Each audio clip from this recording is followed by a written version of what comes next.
हरे कृष्णा, राधे राधे। नमस्कार दोस्तों, आज मैं आपको संकटा माता के नित्य नियम से सुनी जाने वाली कहानी सुनाने जा रही हूँ। तो प्रेम से बोलिए संकटा माता की जय। बहुत समय पहले की बात है। एक छोटे से गांव में हरिदास नाम का एक साधारण किसान रहता था। उसकी पत्नी का देहांत बहुत पहले हो गया था। उसकी पहली पत्नी से उसे एक बेटी थी जिसका नाम राधा था। राधा बचपन से ही शांत, संस्कारी और बहुत सहनशील स्वभाव की थी। माँ के बिना उसने बहुत कम उम्र में ही जिम्मेदारियाँ समझ ली थी।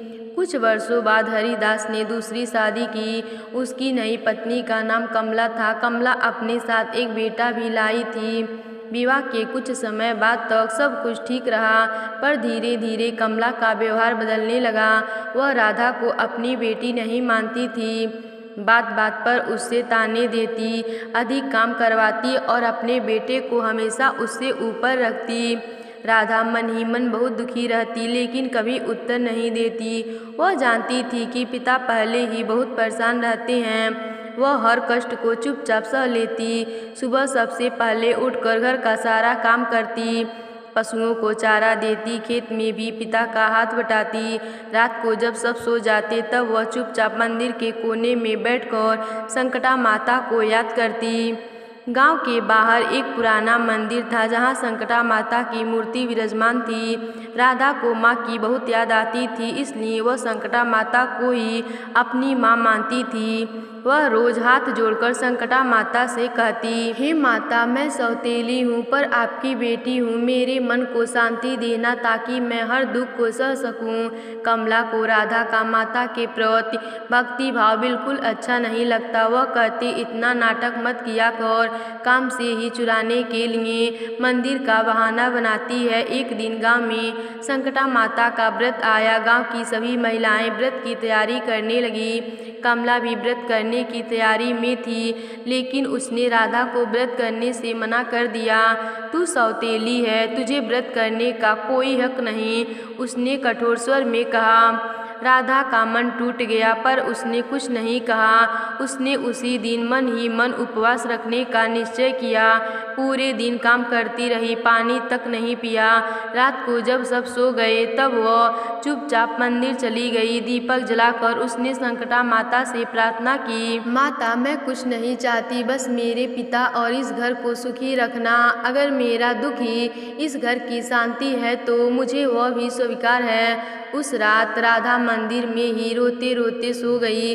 उसी रात एक चमत्कार हुआ। कमला ने स्वप्न में देखा कि संकटा माता क्रोधित रूप में उसके सामने खड़ी है। माता ने कहा, जिस बच्ची को तू तुच्छ कहती है वही मेरे सबसे निकट है। उसके आंसू मुझे दिखाई देते हैं। अगर तूने अपना व्यवहार बदला नहीं तो तुझे तेरे कर्मों का फल अवश्य मिलेगा। कमला घबरा कर नींद से उठ गई। उसका पूरा शरीर काँप रहा था। सुबह होते ही उसके बेटे को तेज बुखार हो गया। घर में हाहाकार मच गया। वैद्य, झाड़ फूक सब कुछ किया गया, लेकिन कोई लाभ नहीं हुआ। तभी किसी बुजुर्ग ने कहा, यह संकटा माता का संकेत हो सकता है। घर में किसी के साथ अन्याय हो रहा है। कमला का मन काँप उठा। उसे रात का स्वप्न याद आ गया। उसी समय राधा दौड़ती हुई आई। उसने अपने सौतेले भाई पर माथे पर ठंडा पानी रखा और माता से प्रार्थना करने लगी, माता, मेरे भाई को ठीक कर दो, सारा दुख मुझे दे दो। उसकी आंखों से आंसू बहने लगे। अचानक बच्चे का बुखार उतरने लगा। सब लोग आश्चर्य से देखने लगे। कुछ ही समय में बच्चा ठीक हो गया। हरिदास की आंखों में आंसू आ गए। उसने राधा को गले से लगा लिया। कमला यह सब देखते रह गई। उसका हृदय बदल चुका था। वह राधा के चरणों में गिर पड़ी और रोते रोते बोली, बेटी, मुझे माफ़ कर दो। मैं अंधी थी जो तेरे ममता और भक्ति को नहीं पहचान सकी।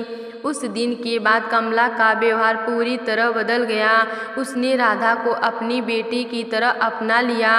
घर में सुख शांति लौट आई। संकटा माता के कृपा से राधा की पढ़ाई आगे बढ़ी और आगे चलकर उसका विवाह एक अच्छे परिवार में हुआ। गांव में यह कथा प्रसिद्ध हो गई कि संकटा माता केवल सगे संबंध नहीं देखती, बल्कि सच्चे हृदय और निष्कल्म भक्ति पर भी कृपा करती हैं। आज भी उस गांव में लोग कहते हैं, जहाँ सच्चे आंसू और निष्कपट श्रद्धा होती है वह संकटा माता अवश्य विराजती हैं। तो प्रेम से बोलिए संकटा माता की जय।